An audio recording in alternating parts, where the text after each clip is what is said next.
I would like to invite to the stage our first speaker. His name is Paul Brody. He is the global leader of Ernst & Young on blockchain. Ernst, for those who don't know, Ernst & Young is a big four, one of the four biggest consulting companies in the world, and he also is a chairman of Enterprise Ethereum Alliance, which was one of the earliest alliance of enterprises across blockchain technologies, and at the time it was the biggest one. Paul, the stage is yours. Let me 1 second.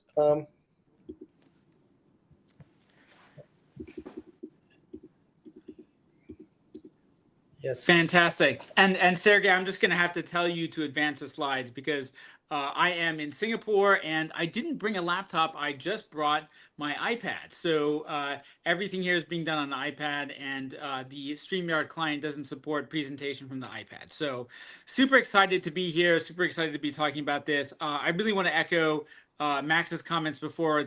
We're in a really interesting environment right now where I'm really happy to see Ukraine thinking about reconstruction. And the challenge for reconstruction is that you need to do it while the war is still going on and while a lot of stuff is still happening, right? Daily, bombardment, which is absolutely no joke. And so all of this sort of caused me to spend a little bit of time thinking about what does kind of rebuilding for resilience look like, and in particular, kind of what kind of lessons can we learn from the rest of the world? Because any kind of reconstruction opportunity presents an opportunity to leapfrog the rest of the world in terms of where they're going. So what I would like to do today is really talk about what this future path might look like and what kinds of things are possible if you choose to build on new infrastructure and kind of change the underlying structure of the economy accordingly.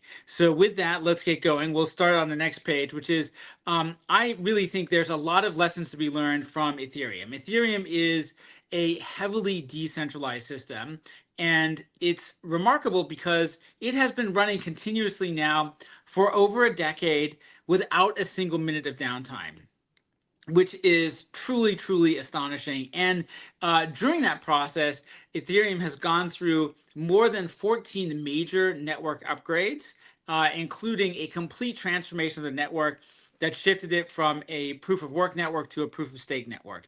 So I think we have a lot of evidence from the experience of Ethereum that decentralized systems can be incredibly resilient, they can be incredibly robust, and they can mature very, very nicely over time, and they can adapt, right? If we think about proof of work, this was a system that seemed like a great idea when you weren't processing a lot of transactions.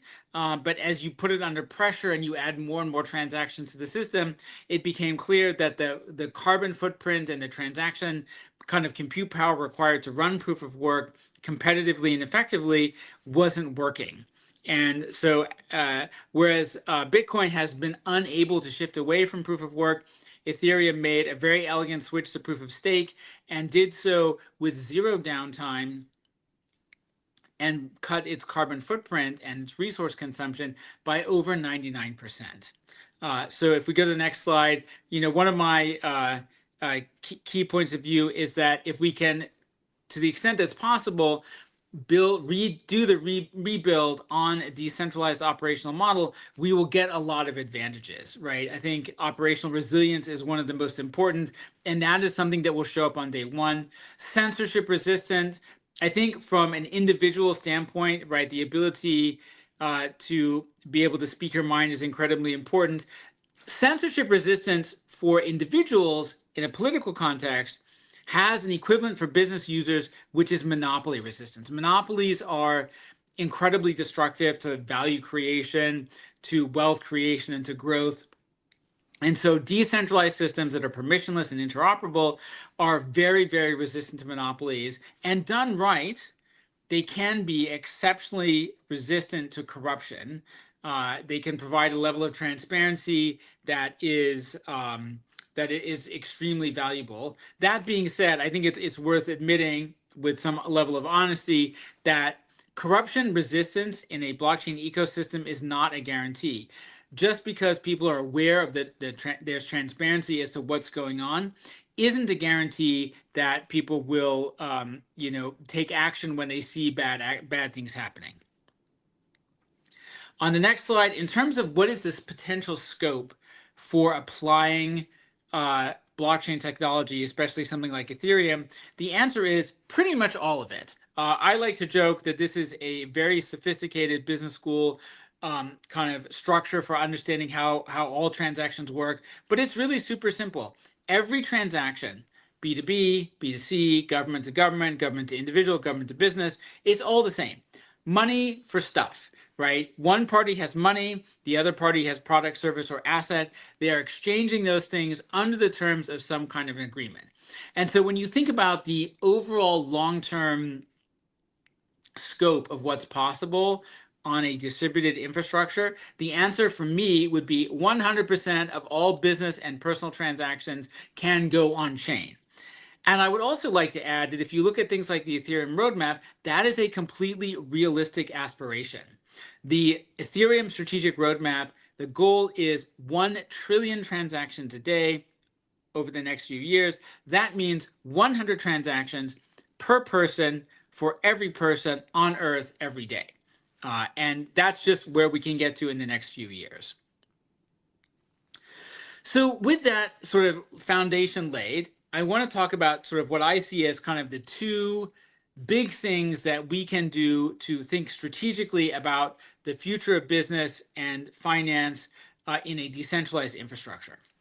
The first one is around the future of money on the next slide, right? And I really believe this is an incredible leapfrog opportunity to change from the way money is handled today, which is actually quite slow and relatively inefficient, to an entirely new model. And this is a model that I call streaming money. So, and I'll come back to this in a moment, but streaming money is a lot like streaming music or video, right? Instead of downloading an entire movie and then watching it, we're going to stream the movie continuously, one little bit at a time.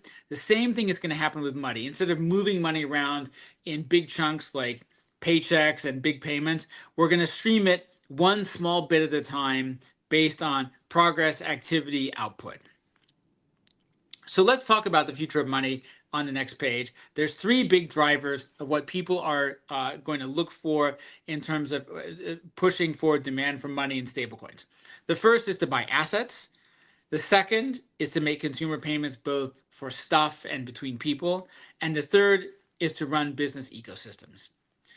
On the consumer side, on the next page, right, if we think about what the future of banking looks like, it's got all the same features: deposits, payments, loans, savings and investment, insurance, all the financial services that you expect to have from a bank or a traditional financial services company can be delivered on chain. And there's a couple of really important characteristics of this. First of all, we can deliver these on chain at a fraction of the cost of the traditional banking system and at a much, much higher level of speed. It's not quite seamless today, but we're quickly reaching the point that basically it's almost impossible to tell the difference between an on-chain bank account and a traditional bank account. The only real difference is the drastic difference in underlying operating cost, right? And that's going to have a big impact because if you want to bank everybody, it's got to be cheap and it's got to be massively scalable. There's an equivalent picture on the next slide around what the future of payments look like for enterprises. Now, where consumers want very traditional things like deposits, payments, loans, and they want them very, very cheaply, enterprises already have access to all of that. But they have been wary about embracing crypto, blockchain, and stablecoins for a variety of other reasons. Top of the list, regulation. Now, a lot of consumers can kind of exempt themselves from regulation. It's just not practical for large companies, for governments to pursue every consumer on every street corner who's got like a USDC in their wallet.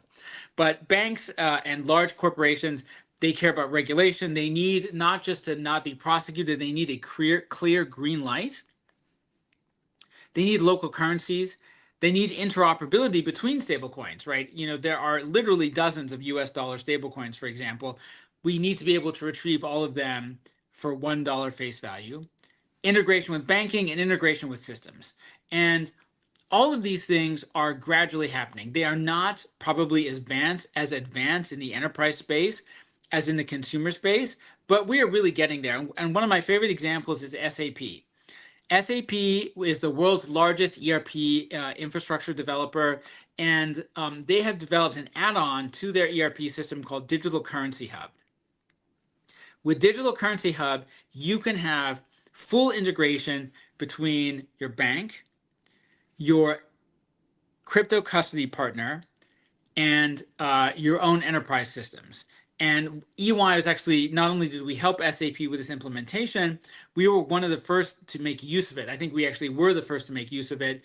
We received a payment last year from PayPal to EY that was done with PYUSD stablecoin, sent to our institutional account at Coinbase, and then in EY's own systems, it showed up as cash paid against an invoice. And that is full automation. At that point, we can now just give somebody a Ethereum address and we can receive payment for invoices and other activities. And especially for things like cross-border, we can receive it in 99% less time for 99% less cost with zero incremental cost to EY because we have full automation and integration. And that is the critical unlock for business users, is that system integration. In fact, EY surveyed about 250 companies this year on what their adoption plans were for stablecoins and banking. And the answer is, number one issue for them, the obstacle is ERP integration. Despite that, 54% of large corporates said they plan to enter and start using stablecoins in the coming year. And the number one use case, sending money and receiving money, especially across border. So this ecosystem is going to grow enormously. Now, is it going to get to 54% usage in a year? I think that's very optimistic, but I think it's going to be significantly higher than where it is today a year from now. The next thing I want to talk about very briefly on the next page is just kind of the overall state of the ecosystem. One of the things that people are often talk about is, hey, blockchains are actually not that efficient. And that's actually true. The magic in the blockchain ecosystem is the level of competition. So it is true that like decentralized systems are highly, they're quite duplicative, right? Everybody's checking each other's work. And so it's tempting to think, oh, they're going to cost more in the long run. The answer is actually they don't, mainly because of the competition inside the ecosystem. It's so efficient. And so everybody needs to get used to this idea that we're headed towards this benchmark standard of payments are going to cost under a penny and they're going to be executable in under a second. And as that happens, I really believe there's going to be a big shift in how we manage money on chain, and the opportunity for Ukraine in reconstruction is to really kind of skip towards that model. The next page, I kind of talk about this, but where we are today is we're on this continuum between dollars and days, if you use things like correspondent banking, and a penny, under a second, if you use kind of a fully on-chain model. Right now, as things improve, we're basically doing a better job at a lower cost, but we're not really changing things, right? Sometimes in the tech world, we call this your mess for less or your mess faster. But at some point, if you start to think about transactions being fundamentally free, then you really want to rethink your business model, right? So how would your business operate differently if payments were free and instantaneous? And the analogy, before I answer that question, the analogy I want you to think about is streaming music on the next page. A long time ago, if you're old like me and you have lots of great hair, you actually bought records or CDs or tapes, right? So we bought analog media in big chunks. You bought an entire album usually. When we went to digital, first you bought a whole album, or you ripped your CD and you loaded it into your MP3 player. But then we started buying individual songs. But eventually it got to the point where compute power and data capacity was so large, it was effectively free. And then someone came along and said, you know what? You should just subscribe to music and we'll just send you whatever you want, whenever you want it.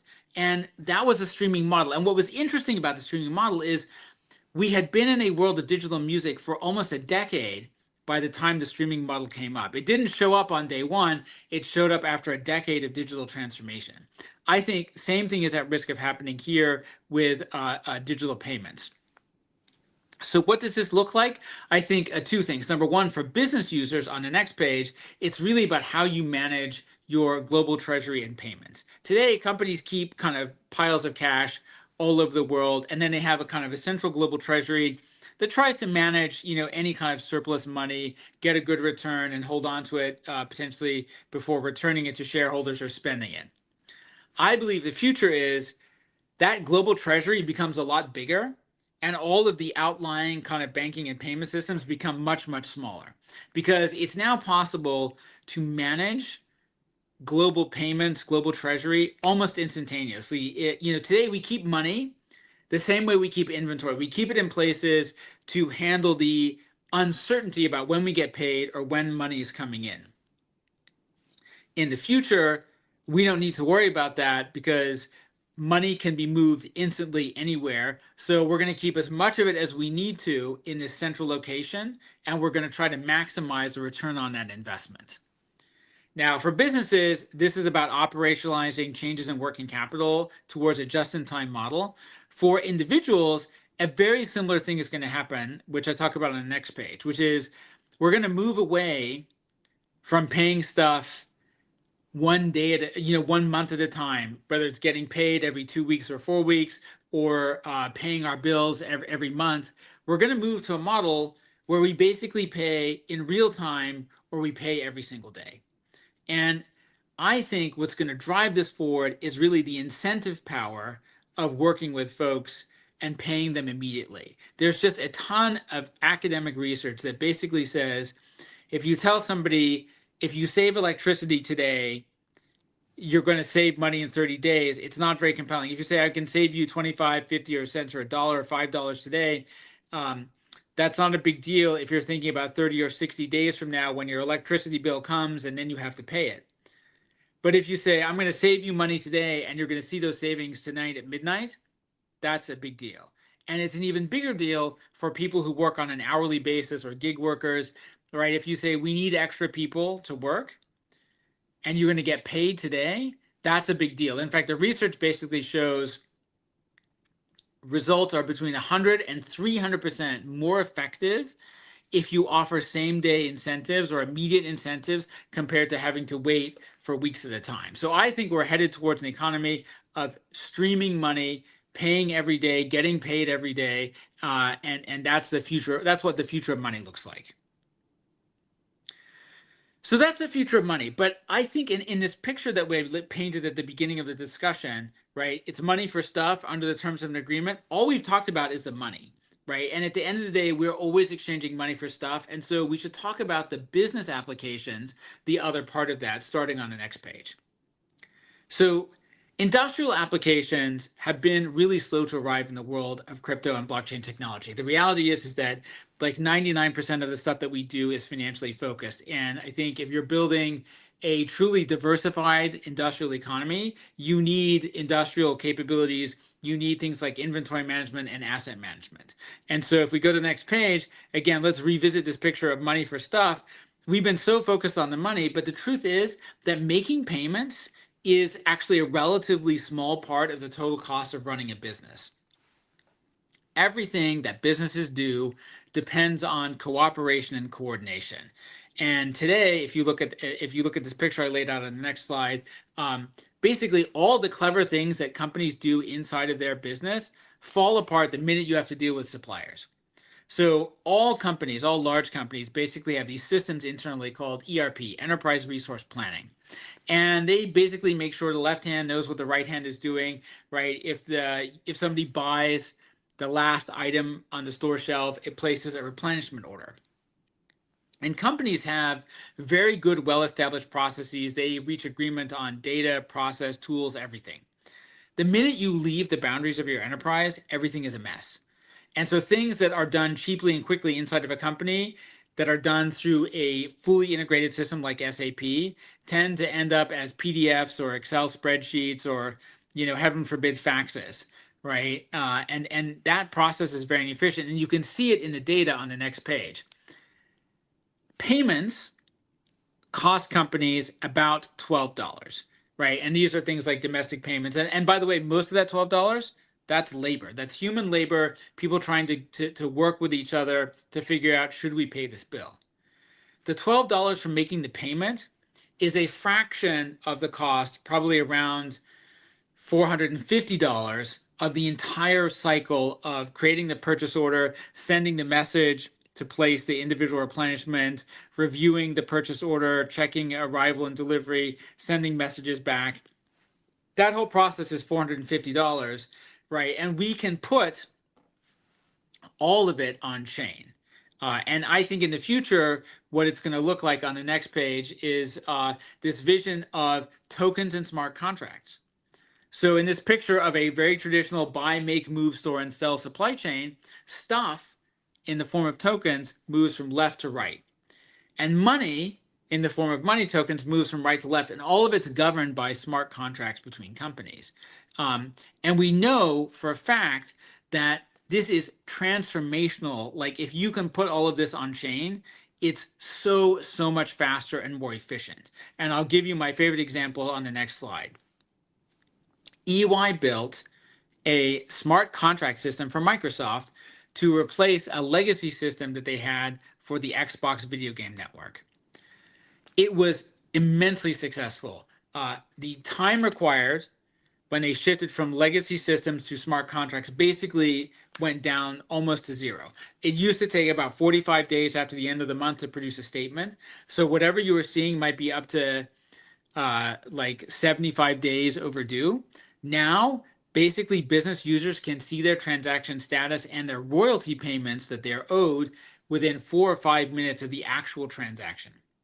Secondly, even for this very expensive prototype proof of capability system that we built, total operating cost over the years, 40% lower than traditional payments. So if you think about all the money that goes into that $450 of managing the whole process, we were able to take out almost $200 from each purchase order and vastly improved satisfaction between the parties. So I think there's an incredibly compelling value proposition to not just move the payments on chain, but to move the entire business cycle.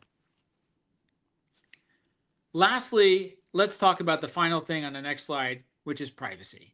So the number one obstacle to getting this vision of the future implemented is privacy. And the Microsoft case example I talked about in the last slide is a really good example.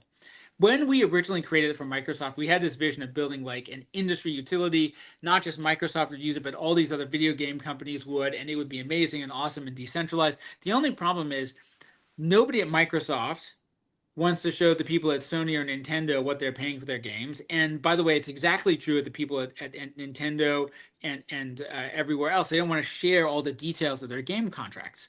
And at the time that we did this, which was I think about 7 years ago, we didn't have any mechanism to scalably implement privacy. And so it stayed as a single company system on a private blockchain.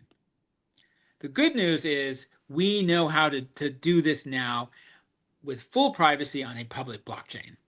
And it turns out on the next slide, there's two kinds of privacy that you need to make this work. The first is privacy of the asset transfers and payments. What are the assets? Where are they going? You don't want your competition to see that because they can make a good analysis of how your business is doing. The second is you don't want people to be able to see the terms and conditions of your business contract. So if your contract says you're going to buy a certain number of units for a specific price, you've already given away a lot of the value in the contract, which was your proprietary knowledge of how this stuff is supposed to work and how it is supposed to the arrangement, right? So you need two types of privacy in this environment. And the good news is I think we now know how to do both of these types of privacy. Beyond just being able to keep things a secret, I think one of the things that's held back privacy approaches for the last few years is some other challenges. And there's 4 in particular, which I talk about on the next slide. The first is scalability. Again, if you think about the Ethereum roadmap vision, we don't need 1 or 2 transactions a day. we need to be able to do hundreds of millions, then billions, and then ultimately trillions of transactions under privacy. So today we can do, we think with some of the stuff that EY has developed, we can do about up to 400 million transactions a day at a transaction cost of about 5 cents per transaction with privacy. Our goal of the next couple of years is another 10x increase in performance as we think about like being able to do 4 billion, then 40, and then 400 billion at half a cent and keep going down. Secondly, we have to have programmability. It's not enough to move stuff around. You have to be able to put rules on it. And thirdly, you need composability. Everything works in a sequence, right? You have to take the output of process A and put it into process B, and you have to maintain your privacy throughout that process. And then lastly, permanence. So up until now, a lot of people have talked about on-chain privacy in the form of what are called mixers. So you put some money in and somebody else takes some money out, and it's somewhat difficult to determine who is acting on that money. That's very good, but it has a couple of problems. Number one, analytics tools are starting to get really good at figuring out who's putting the money in and who's taking it out, to the point where you don't have much privacy. Secondly, if you do anything with a non-fungible asset, and most business assets are non-fungible, they don't work with mixers at all. You can track them all the time. So you have to have a future where we can put all the privacy assets into the privacy environment and keep them there and transact on them under privacy forever, or pretty much forever. So that's kind of where we are. We know what these 4 requirements are, and I would say we already have scalability. We have permanence, and I would say by the middle of next year, we will see widespread programmability and composability that enable all of this process under privacy. So privacy is coming. It's starting to move along very nicely. If you think about a continuum of growth, as I put together on the next page, I think about it sort of being sort of 3, sort of think about it in a very simple way. There's prototypes. So, early versions of Nightfall and Starlight, which are tools that EY has developed in privacy space. They are great proof examples and proof points. They don't scale. Where we are today is in this middle category, customized, high-value use cases. We can do programmability, but we can't do composability. We can do scalability, we can do low cost, we can do simple payments, financial transfers, and payments. So we're in the somewhat customized, high-value use cases. Where I hope we will be in 12 to 18 months is that we can basically build any kind of financial programmable application and deploy it on chain with privacy. And this will make even things like defense supply chains incredibly resilient, privacy enabled, and able to make use of the public Ethereum blockchain instead of having to run on proprietary private networks. Now, for EY, this has been a really long, slow road for us. So on the next page, it's a little bit of timeline. I like to joke with our senior leadership that I'm currently 8 years into what I thought was going to be like a 2-year project. We showed a prototype of our privacy technology back in 2018. And at that time, it cost $100 to do a single transaction. Now we're at 5 cents, and we have a clear, visible roadmap to about half a cent. So we are moving, I think, really in the right direction in terms of doing these transactions very efficiently. And we have our first 2 blockchain networks that are deploying the Nightfall technology that we developed. The first one on the next page is the Plume network. It is by far the largest real-world asset network out there for investors around the world. And the second one on the page after that is Celo. Celo is probably has become the leading stablecoin network inside of around the world. For both of these networks, we're not in production yet, but we do have live test nets. And so if you want to start thinking about how to build on privacy, you can follow the QR code, the link to our GitHub site, and follow the instructions there. And you can start building and testing privacy-enabled transactions on the public Ethereum blockchain.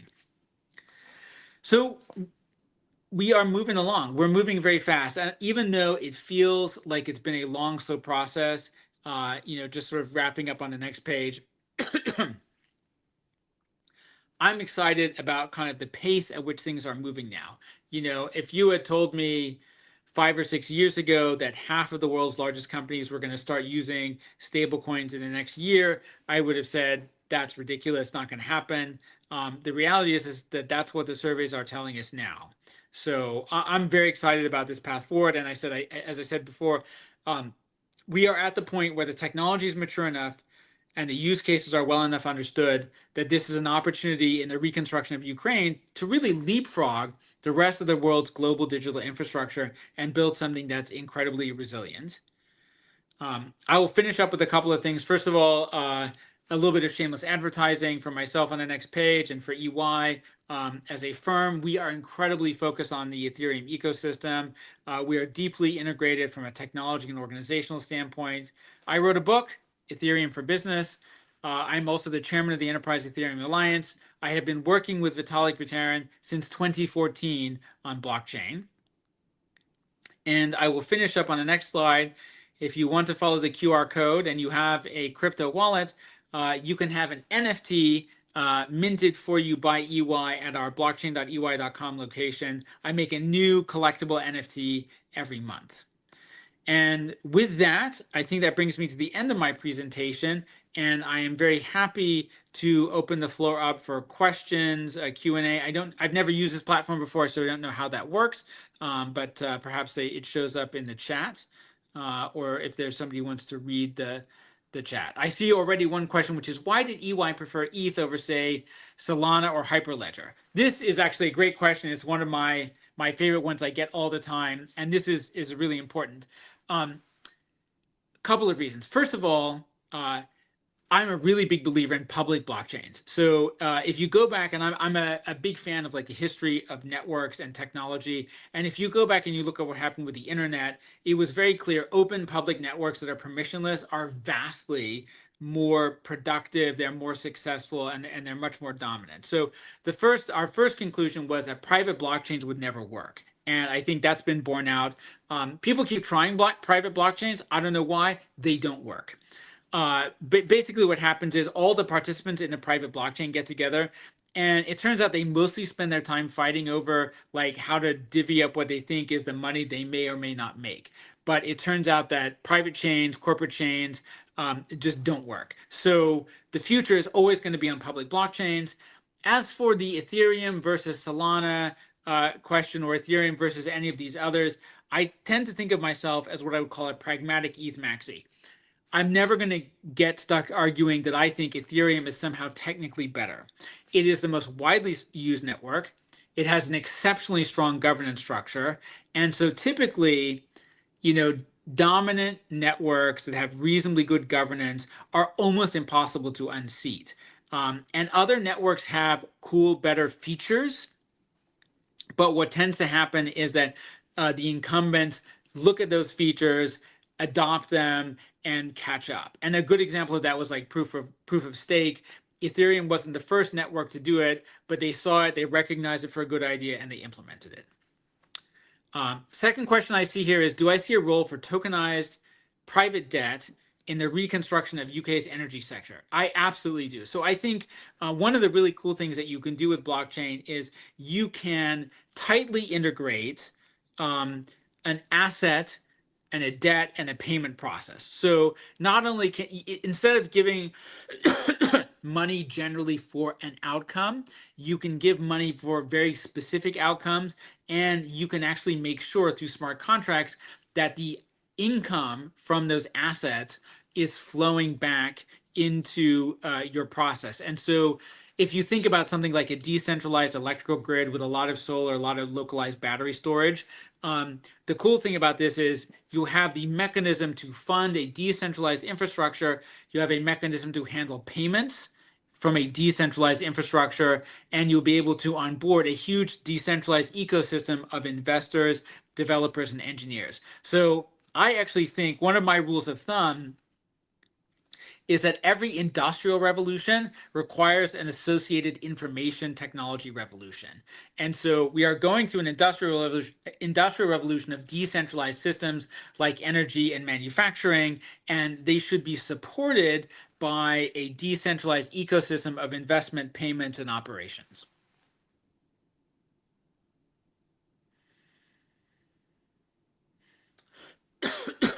All right. I would like to actually use this opportunity while there are no other questions.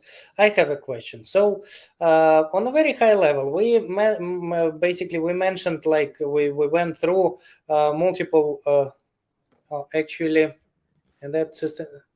Let's add to the previous question, and then I will go to mine. So here is the.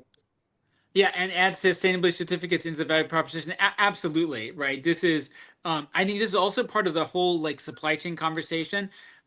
You know, when you think about defense infrastructure, this is a hot topic, is how do you know that your defense supply chain or your energy supply chain hasn't been compromised? The answer is full traceability. And what is particularly good about blockchain is I don't need a separate system for traceability and supply chain management and asset management and payments. I can do everything in the same ecosystem.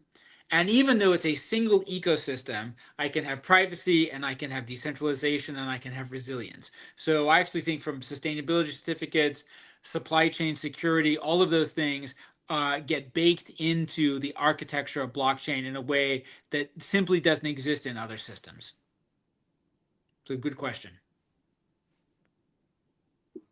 All right. So, using the moment while there are no other questions, so we went through multiple use cases. So, on your opinion, on a very high level, what should be the requirements for basically for countries to start doing this implementation? So, is it regulatory readiness? Is it having some infrastructure in place, or is it mental readiness of the stakeholders, users, and companies, clients who will be using this? And second question to this, right? What could be the anticipated results? Because I know I'm a regular viewer of Ernst & Young Global Blockchain Summit, and there are a lot of use cases. There is a lot of data, and this is actually one of my favorite events. Maybe there are different countries of the different level of readiness where you have implemented some pilots. Can you please provide some insights to what could be the outcome for the country like Ukraine? So I think there's probably sort of two things going on. So the first, in terms of the different use cases, my observation is that financial services, payments, banking are almost always the first ones to go on board. And so I think if you think about the purpose of banking and financial markets, they are to take capital and put it to work in productive ways. So I think really robust national capital markets are the foundation of good reconstruction, right? So if you can't borrow money, if you can't raise money, if you can't get the money required to invest in something, reconstruction is much, much harder.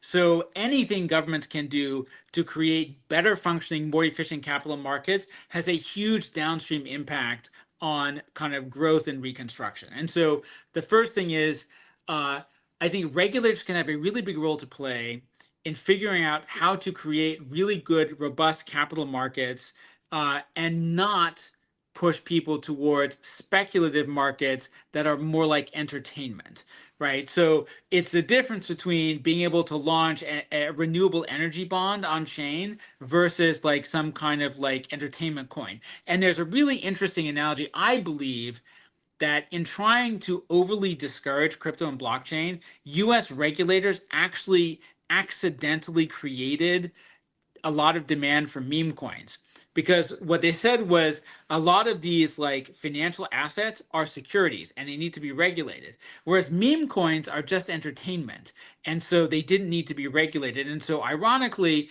it was easier to launch a meme coin which had no productive value to society than it was to launch a bond for sustainable energy investment. And that's, you know, that's silly in the context of the United States, but maybe it's life or death in a country that's trying to raise significant capital. So I think regulators should think about how do we make it really easy to raise money on chain from a global audience in a legal way for reconstruction. So that's item number one.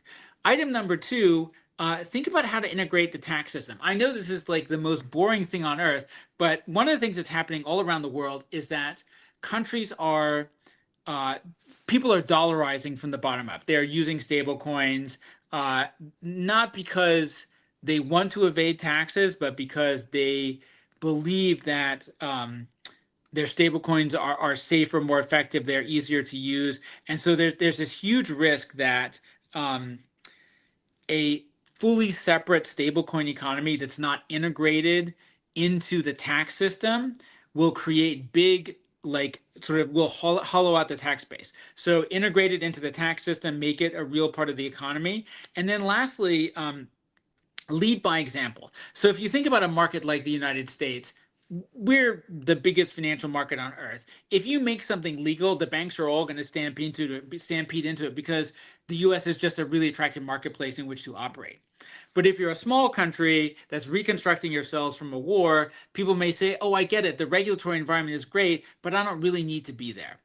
But if the government starts saying, we're going to hand out contracts using blockchain, we're going to really use this stuff, we're going to use stable coins, we're not just going to make the regulation good, we're going to actually do things using this technology, I think you will get better results. And one of the examples I think about a lot is we really wouldn't have in the United States any notable battery-driven car industry if it hadn't been that the state of California didn't just try to make the regulatory environment for battery vehicles work, but the state actually required a minimum number of battery vehicles, and the state made a point of buying lots of battery vehicles itself, right? And so if you think about California, it's not the #1 car market in the world. It's big, but it's not gigantic.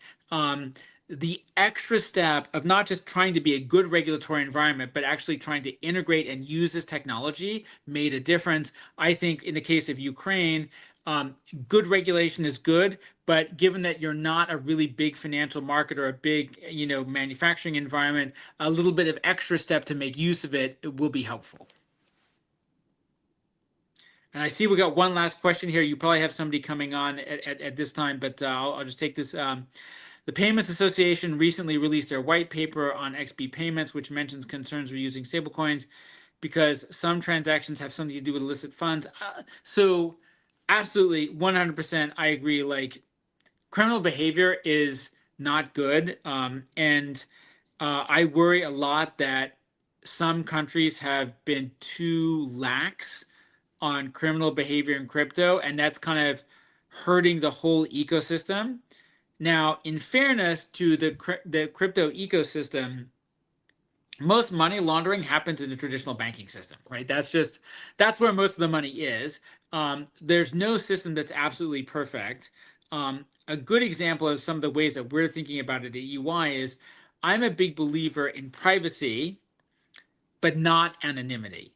So you should be able to keep the details of your personal or business transactions a secret from your competition, but I don't think you automatically have the right to use money anonymously. I think we've built our systems to require people to identify themselves and give governments a mechanism by which they can identify who is transacting and have a legal process for getting that data. So I think it's really important. We want to build a great legitimate business, not a haven for criminals. And so that's kind of quite important to me. I 100% agree. But I would say that it's a manageable problem. And I think as crypto scales up, what we'll see is it's certainly not any worse than the traditional banking system. And possibly with things like on-chain traceability and on-chain analytics, possibly better in terms of being able to properly deter criminal behavior. Paul, thank you so much for the great answers. I'm sure audience have a lot more to ask, and I personally have a lot of questions.